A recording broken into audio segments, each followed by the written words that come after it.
Déjenme hacer un paréntesis, si me permiten, porque antes de que se me pase, hablábamos de cabeza de vaca y creo que es válido si desde aquí le mando toda mi solidaridad a la colega Marta Olivia López Medellín de En un 2x3 Tamaulipas, que publicó que habían encontrado un campo de exterminio en uno de los ranchos del exgobernador panista de Tamaulipas, y este recabrón a través de redes sociales salió a amenazarlos.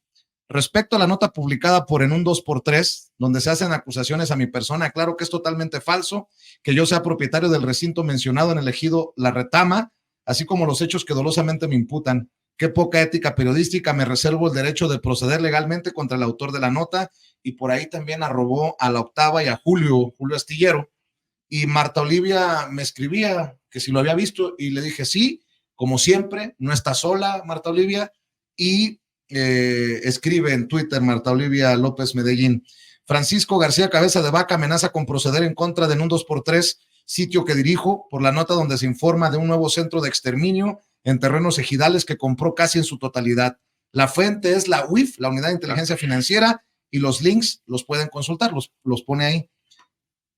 Traigo este tema a colación porque creo que es necesario en estos casos cerrar filas, ¿no? Sí. Y preguntarles, ¿ustedes tanto tiempo tienen publicando, investigando sobre el crimen organizado? ¿Se ha complicado? ¿O cómo es la labor hoy para poder hablar de estos temas?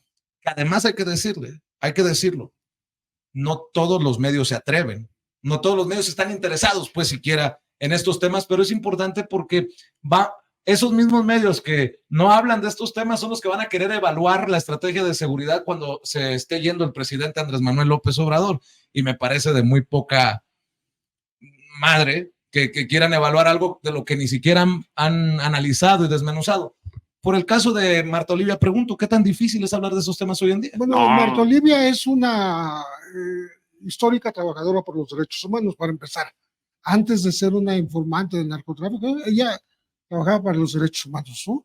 Y participó activamente en organismos de periodistas. Me acuerdo en una ocasión, ella llevó la voz cantante cuando había unos 18 corresponsales de 18 estados del país, y nos reunimos en México, y ella fue una de las más relevantes oradoras de las que intervinieron en este momento, hablando de que los periódicos de su tierra no podían a veces trabajar por sí mismos porque querían recibir órdenes.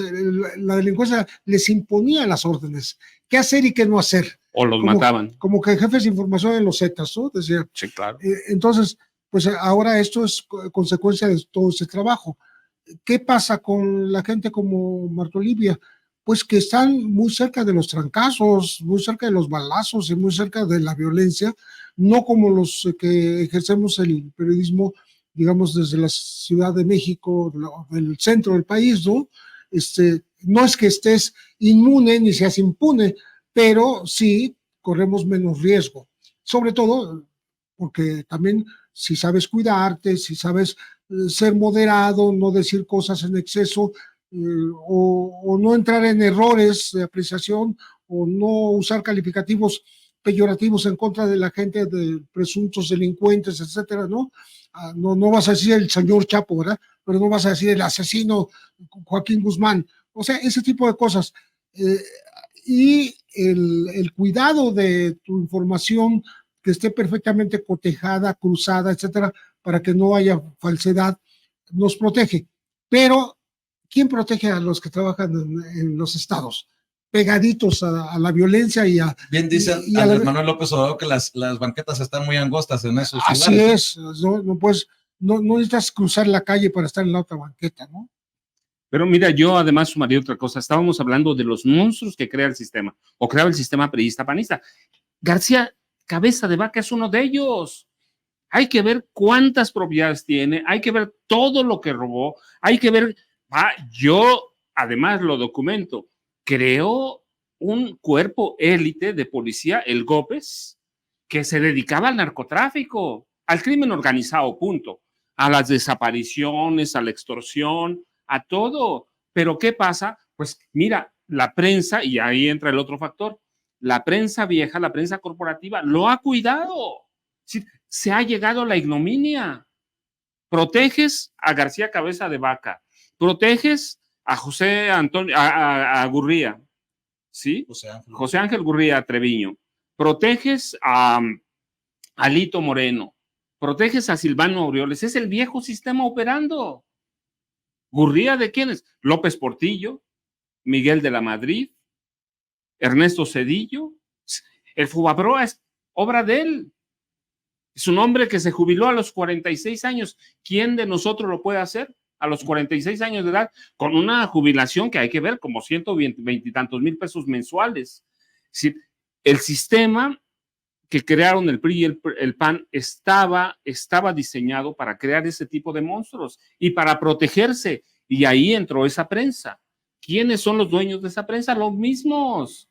Hay que ver quién es el dueño del Universal. El mismo, los dueños del Sol de México, los mismos. El financiero de los Arroyo haciendo negocios con García Luna, ¿no? Pero mira, el Heraldo de quién es, quién lo crea.